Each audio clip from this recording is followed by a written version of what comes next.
Todavía el autismo sigue ligado a muchos nunca. Nunca va a poder hablar, nunca va a poder formar pareja, nunca va a trabajar. ¿De qué otros prejuicios está cargada la palabra autismo hoy? Sí, lamentablemente tiene tantos nunca asociados que en la mayoría de los casos además no son ciertos. Pero nunca va a tener amigos, nunca va a ser cariñoso, nunca va a poder trabajar como alguien más. Todos esos nunca que mucha gente, digamos, muchos padres escucharon cuando recibieron un diagnóstico, no se cumplieron. Pero uno debería tener cuidado con esos nunca porque sí puede tener algún efecto en algunas personas cuando alguien que supuestamente sabe sobre un tema te dice, mira, tu hijo nunca va a hacer tal cosa. Eso puede condicionar a ese padre, a esa madre o a esa persona en no luchar, ¿no? En decir, bueno, en resignarse a decir esto es lo que va a ocurrir. ¿Una persona con autismo sufre? Sufren menos, creo, las personas con autismo y que tienen el diagnóstico muchas veces que las personas que están alrededor de las personas que tienen autismo. Pero personas con autismo, yo conozco a muchas que son muy felices, que no sufren y que están contentas como están. Es romper un poco con el estigma del pobrecito, ¿no? Bueno, es muy importante romper con ese estigma del pobrecito. Eso tiene que ver mucho con la visión, la mirada anterior, ¿sí?, de las personas con discapacidad, que es poner en un lugar de vuelta como objeto de mi lástima, pobrecito. Sí, es asumir que porque alguien tiene una discapacidad o un diagnóstico, sufre. Tiene que ver con esto. Es asumir, es una creencia. Tiene autismo o pensarlo a la mamá. Pobre, tiene un hijo con autismo, pobrecita. ¿Sí? Qué bajón, qué garrón. Bueno, no lo sé. En realidad puede ser que la madre la esté pasando mal, pero puede ser que no. Y que no sea ni una lástima, ni un bajón, ni un garrón. Puede ser que esa persona esté aprendiendo muchísimas cosas de la vida y puede ser que sea más feliz que vos. Otra de las principales creencias es que las personas con autismo en general están en su mundo, que no pueden mirarte a los ojos, que no se pueden vincular emocionalmente. ¿Es así? ¿Se pueden enamorar? ¿Pueden tener hijos? Yo creo que acá hay bastante mito. Creo que es verdad que tienen sus tiempos muchas veces y que tienen su sensibilidad y a veces el contacto con otras personas y con el mundo, un mundo hiperintenso muchas veces para ellos, pueden necesitar cierto filtro, ¿sí? Es muy intenso el contacto social entre personas. Entonces, puede ser que necesiten sus tiempos. Ahora, si vos sabés cómo entrar a ese mundo, cómo respetar esos tiempos, en realidad vas a conectar con esa persona. La verdad es que uno siempre dice, cuando conoces a alguien con autismo, conoces a una persona con autismo. Y hay personas con autismo que tienen amigos, que tienen familia, que se enamoran, que les importa, que son muy sensibles, que son cariñosos, que son reafectivos, que te abrazan, que te sonríen, que sentís la buena vibra y el amor. Y otras personas que quizás no tanto, pero igual que el resto de la gente, ¿se entiende? Entonces, siempre hay que tener como mucho cuidado, precaución, de que cuando usamos una categoría, una etiqueta determinada, que eso no nos defina las características de una única persona, porque no es así, no se pueden generalizar las características humanas, son únicas en cada persona. Nos cuesta mucho entender a veces cómo perciben el mundo las personas con autismo, que a veces les puede resultar amenazante. ¿Nos puedes ayudar a ponernos un poco en los zapatos de ellos? ¿Cómo no? Siempre se ha hablado mucho de esta hiperatención al detalle que tienen muchas personas que tienen autismo. ¿Sí? Hiperatención al detalle es esta posibilidad de captar detalles muy pequeños en vez de la gestalt. ¿Sí? La percepción común y tradicional es, nosotros captamos la gestalt como la figura sobre el fondo de las cosas. Pero las personas con autismo se van a dar cuenta quizás en la cantidad de pelos que tenés atrás, ¿viste?, de tu oreja en esta parte. una última cosa y no me quiero extender demasiado, pero también cuando hablamos del procesamiento sensorial, ¿sí? Porque esto es un concepto importante y muchas personas que están dentro del espectro autista tienen un procesamiento de los estímulos sensoriales que es atípico. Cuando digo procesamiento de los estímulos sensoriales me refiero a estímulos auditivos, visuales, olfato, gusto, tacto, movimiento. ¿Por qué creo que es importante? Porque hay muchos que tienen lo que se llama hipersensibilidad a ciertos estímulos o hiperreactividad. Entonces, si hay alguien que a no sé, una licuadora, por ejemplo, que está prendida, si vos tenés hipersensibilidad auditiva, ese ruido a la licuadora, como ejemplo, te puede provocar mucho sufrimiento. O sea, lo perciben como si fuera dañino, ¿sí? Dolor físico. Es como si fuera dolor físico. Esa manera de percibir estímulos sensoriales, la verdad es que también puede interferir y eso sí que es una de las cosas que más les genera malestar, si querés. Tiempo de las fiestas, la pirotecnia sonora. Hay mucha gente que la pasa muy, muy, muy mal con el tema de la pirotecnia sonora, que no pueden celebrar, digamos, porque la idea es, o sea, no saben qué hacer, si se van de la ciudad, si se encierran adentro de un baño con auriculares para no escuchar los ruidos, o sea, tienen ataques de pánico.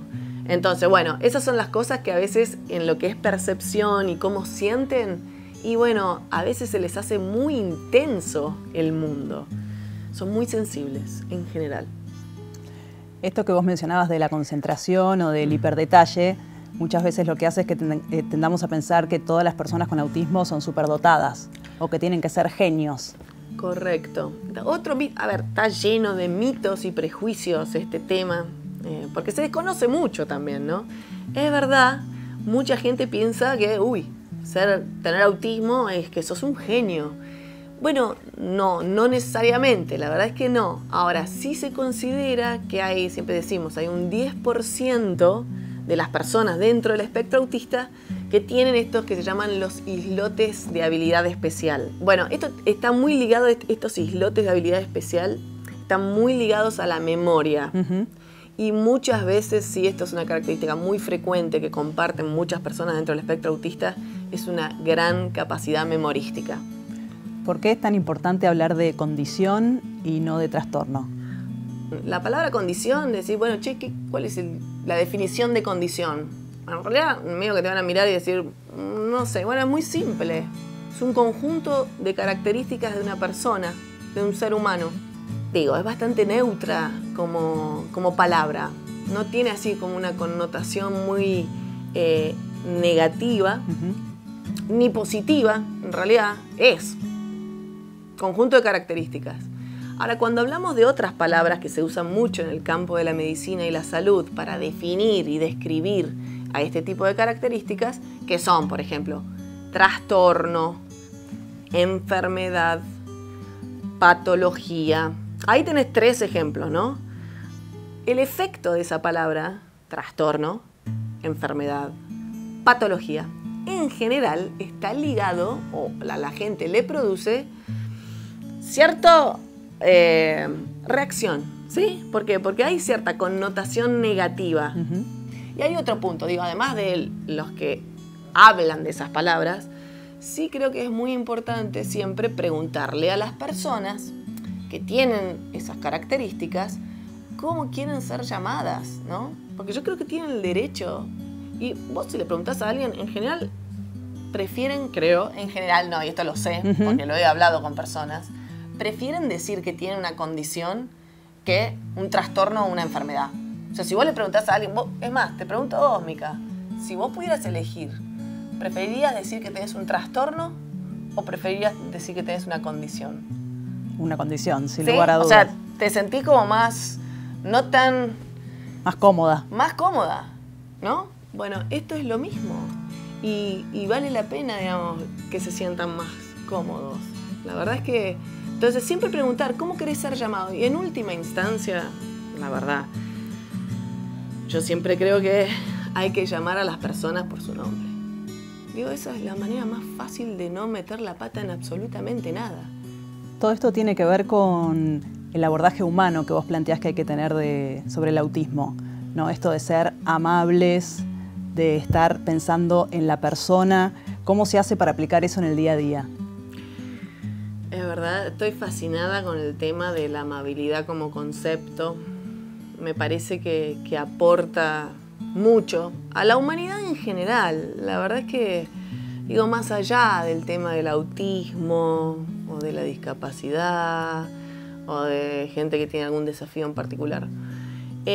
¿Por qué me interesa tanto el tema? Por un lado, de la amabilidad, digo, como valor o actitud que hace toda la diferencia. Y por otro lado, al ser humano como herramienta, si querés, terapéutica, ¿no? Porque este es el punto como central. Los humanos tenemos mucha potencia para hacer la diferencia en la vida de las personas, con nuestras actitudes, con nuestras creencias y con nuestros valores. Y la gente a veces no se da cuenta. Muchas veces los apoyos que necesitan otras personas tienen que ver más con este tipo de cosas que pueden ofrecer las personas y no tanto con lo técnico. En el campo del autismo es mucho así también. Vos pensás que la persona con autismo muchas veces lo que tiene son desafíos a la hora de interactuar socialmente y de comunicarse. Estamos hablando de interacción entre seres humanos centralmente. Y cuando hablamos de amabilidad, hablamos de cosas como muy simples. Estoy hablando de escuchar al otro con atención, por ejemplo. O sea, realmente escuchar al otro, aquí y ahora, con la sonrisa, con poner una mano en un hombro, ¿sí? Con un abrazo, con respetar la diversidad y la singularidad de otra persona, con la disposición, a ver, amabilidad viene también como algo de disposición amorosa en torno al otro, ¿no? Es como, y si lo llevamos como la expresión máxima del amor incondicional, si ponemos como un amor como muy elevado en algún punto, que es el amor sin condiciones. O sea, yo te voy a ofrecer amor, no importa cómo seas, qué me hagas, es sin condiciones. Te voy a aceptar como sos. Este es una actitud o un valor que es muy potente y a la otra persona le hace sentir muy cómodo, muy relajado. O sea, lo notás en las personas. Otro concepto que es muy importante es el no juzgar, ¿sí? Y esto tiene que ver con la amabilidad. No te voy a juzgar por cómo sos, por lo que haces, por lo que decís. El hecho de parte del otro lado, ¿no? De la amabilidad, cuando sentís que alguien no te juzga, que es amable, que te sonríe, que está ahí, que te acepta como sos, la verdad es que mucha gente lo único que te pide es eso. La paciencia es otro elemento también de la amabilidad, ¿no? Poder esperar. Y acá hay un tema, en el tema del autismo, que muchas veces son personas que tienen otros tiempos. Muchas veces, si nosotros esperáramos más tiempo, hay cosas que veríamos que las personas con autismo hacen efectivamente porque lo captaron, lo procesaron, tienen distintos tiempos y lo ejecutarían si vos le dieras el tiempo para hacerlo. Vos siempre decís que el diagnóstico es como un Pac-Man que se come cruda a la persona. ¿Cómo podemos hacer para diagnosticar sin deshumanizar a la persona? Sí, es verdad que digo esto de la frase de que el diagnóstico se come crudo a la persona como tal cual fuera un Pac-Man. Ahora, esto obviamente depende en qué ámbito, ¿sí? Porque cuando yo digo esto me refiero más al ámbito de la sociedad general. Sí, obvio que en un congreso de psiquiatría un diagnóstico no se va a comer cruda al digamos como un Pac-Man a la persona, porque es el glosario que usan los psiquiatras para referirse a esto. El tema es dónde usamos esos diagnósticos, ¿sí? ¿En qué ámbitos? ¿Qué pasa cuando el diagnóstico opera en la mente de alguien? Vos, todo el mundo tiene, ciertas, con cualquier etiqueta o categoría, vos atribuís ciertas características a esa etiqueta. ¿Se entiende? Y esto puede ser con cualquier cosa, religión, nacionalidad, identidad sexual. Es como que la gente hace este ejercicio de vos dame la categoría y yo te voy a decir cuáles son las características de esa categoría en particular. ¿Sí? El riesgo de esto es, cuando vos metés la palabra autismo como categoría, la persona, en vez de estar mirando a Pedro, de la semana pasada, de repente empieza a mirar autismo como categoría. Y el autismo es, gente que tiene problemas para interactuar socialmente, gente que puede ser, andás a ver qué se te arma en la cabeza con esa categoría. Y empezás a asumir que Pedro, a quien vos conocés a todo esto, pero que Pedro tiene estas características, que las tiene y que las va a tener, y que necesita determinadas ayudas, y que porque tiene autismo necesita una maestra integradora, porque tiene autismo. Ahora, en todo ese proceso, vos perdiste a Pedro de la mira, que es quien es el más importante y el que te va a decir qué necesitas hacer con él, y de repente le pusiste todas las fichas a esa etiqueta. Ahí es donde te digo que se come como un Pac-Man crudo a la persona, porque el autismo se comió crudo a la persona no existe más, existe la palabra autismo y es la que empieza a definir todas las acciones que se suceden en torno. Y esto es muy importante que no ocurra. De hecho, es muy común escuchar a muchos docentes decir, tengo 23 alumnos y 2 integrados. La típica que a mí sí, siempre es como, pero es típica esa frase, Tengo 23, vamos a decir estudiantes, ahora que estoy con el tema, viste, el nuevo glosario, porque alumnos sin luz, estamos tratando de decir estudiantes en vez de alumnos. Tengo 21 estudiantes y 2 integrados. ¿Qué estás haciendo? A ver, en esa frase se resume, vos estás dividiendo en 2 categorías a los niños y niñas que tenés en un aula. Entonces, cuando vos crees que hay 2 integrados que necesitan alguna otra cosa, bueno, tu sensación va, por ejemplo, a ser, che, a mí no me enseñaron qué tengo que hacer con esto.